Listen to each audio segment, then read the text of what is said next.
attitude counts a lot for me, and also having a realistic approach to things. And by attitude, I mean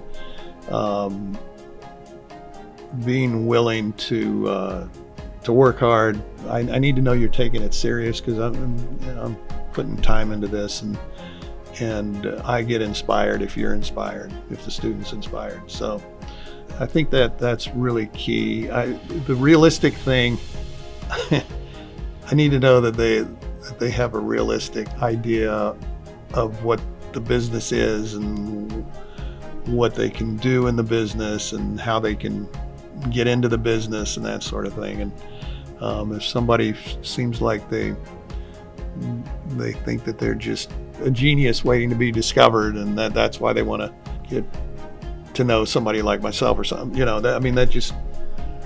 that doesn't work that way.